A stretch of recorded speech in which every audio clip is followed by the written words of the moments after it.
Hello नमस्कार। जय हिंद साथियों। स्वागत है आपका अपने यूट्यूब चैनल में। दोस्तों, आज हम बात करेंगे राजस्थान संविदा कर्मचारी जो 23 अगस्त की जो अपडेट है वो क्या है। वीडियो शुरू करने से पहले आप सभी से मेरा एक छोटा सा रिक्वेस्ट है, अगर आप हमारे चैनल पर पहली बार विजिट कर रहे हो तो चैनल को सब्सक्राइब ज़रूर करें, साथ ही साथ बेल आइकन को ज़रूर दबाएँ, जिससे आने वाली हर एक वीडियो की अपडेट सबसे पहले आप लोगों तक पहुंच सकें और आप वीडियो का अच्छी तरह से लाभ ले सकें। देखो, राजस्थान के सीएम भजनलाल शर्मा ने साफ शब्दों में कह दिया है कि राजस्थान संविदा कर्मचारियों की जो सेकंड लिस्ट है वो जारी की जाएगी, जिसके तहत संविदा कर्मचारियों के 1345 संविदा कर्मचारी को परमानेंट किया जाएगा। अब राजस्थान के संविदा कर्मचारी 1345 में कौन कौन से संविदा कर्मचारी हैं जिनको सम्मिलित किया जाएगा, तो देखो, कैबिनेट मंत्री ने भी एक बड़ा फैसला लेते हुए कहा है कि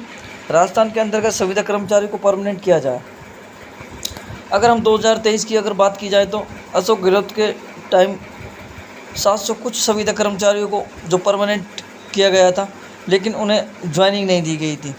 क्योंकि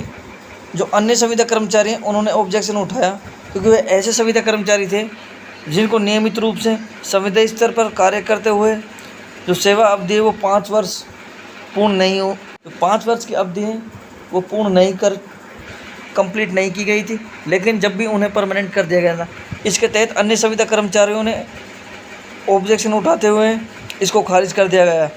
लेकिन अब हम बात करें 2024 की, तो 2024 में संविदा कर्मचारियों की जो लिस्ट है वो जारी की जाएगी, और वास्तविक रूप से जो संविदा स्तर पर जो नियमित रूप से अपनी जो सेवाएं दे रहे हैं उन संविदा कर्मचारियों को परमानेंट किया जाएगा। अब देखो, कैबिनेट मंत्री ने अपने एक बड़ा फैसला लेते हुए कहा है कि संविदा कर्मचारियों के हित की उन्होंने कहा है कि संविदा कर्मचारी जो नियमित रूप से संविदा स्तर पर जो कार्य में लगे हुए हैं उन्हें परमानेंट किया जाए, क्योंकि वे वास्तविक रूप से संविदा स्तर पर नियमित रूप से अपनी सेवाएं दे रहे हैं, और साथ ही इन्हें जो नियुक्ति है वो जल्दी प्रदान की जाए। इसके तहत ही सीएम भजनलाल शर्मा ने भी साफ शब्दों में कह दिया है कि वास्तविक रूप से जो संविदा कर्मचारी हैं उन्हें संविदा स्तर पर परमानेंट किया जाए और उन्हें नियुक्ति दी जाए। तो इसके तहत ही जो कैबिनेट मंत्री ने जो सेकंड लिस्ट जारी करने का आदेश क्या है, देखो, ऐसे संविदा कर्मचारी जिनको परमानेंट किया जाएगा, तो हम बात करें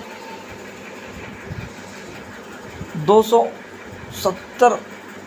संविदा कर्मचारी शिक्षा विभाग के हैं, 135 संविदा कर्मचारी जल सेवा विभाग के हैं, 300 संविदा कर्मचारी आंगनवाड़ी कार्यकर्ता हैं, 100 कुछ संविदा कर्मचारी ग्राम पंचायत सहायक हैं। ऐसे कुल मिलाकर 1345 संविदा कर्मचारी जिनको फिलहाल परमानेंट अब देखो, हम बात करें फर्स्ट नंबर की, जिन संविदा कर्मचारियों को जो सेवा की अवधि वो 5 वर्ष से अधिक है, तो उनको जो वेतन दिया जाएगा वो दिया जाएगा 18,000। अगर हम बात करें जिनकी अवधि 9 वर्ष है, तो उनको जो वेतन दिया जाएगा वो वेतन दिया जाएगा 18,000 से 26,000 रुपये। इसी प्रकार अगर जिनकी अवधि 3 वर्ष है, तो उनको अगर वेतन की बात की जाए तो उनको जो वेतन दिया जाएगा वो 14,000 के आसपास वेतन दिया जाएगा। इसी प्रकार अगर हम बात करें तो सर्वप्रथम कौन कौन से ऐसे विभाग हैं जिनको जो नियुक्ति है देने की बात की गई है, तो हम बात करें शिक्षा विभाग की। तो शिक्षा विभाग के जो शिक्षक कर्मचारी हैं उनको सर्वप्रथम जो नियुक्ति पत्र है वो देने का फैसला लिया गया है। इसके बाद अगर हम बात करें तो चिकित्सा विभाग की भी, क्योंकि ये भी ऐसे संविदा कर्मचारी जो नियमित रूप से अपनी जो सेवाएं प्रदान कर रहे हैं, तो इनको परमानेंट करने की बात की गई है और इन्हें जल्दी नियुक्ति दे दी जाएगी। अगर इसके बाद हम बात करें तो जो मनरेगा में जो संविदा कर्मचारी जो लगे हुए हैं उनको भी परमानेंट करने की बात की गई है। इसके बाद अगर हम बात की जाए तो आंगनवाड़ी कार्यकर्ताओं की, क्योंकि ये भी ऐसे संविदा कर्मचारी हैं जो काफ़ी लंबे समय से जो संविदा स्तर पर लगे हुए हैं, जो अपनी सेवाएं नियमित रूप से दे रहे हैं, तो इन्हें भी परमानेंट करने की बात की गई है। कुल मिला के जो फिलहाल अब जो सेकंड लिस्ट जारी होगी वो 1345 संविदा कर्मचारियों की होगी और इनको जल्द ही नियुक्ति दे दी जाएगी। यानी कि आप ये मान के चलिए सितंबर में इन संविदा कर्मचारियों को नियुक्ति दे दी जाएगी और इसके बाद जो अन्य थर्ड लिस्ट जारी होगी उनमें ऐसे संविदा कर्मचारियों को परमानेंट किया जाएगा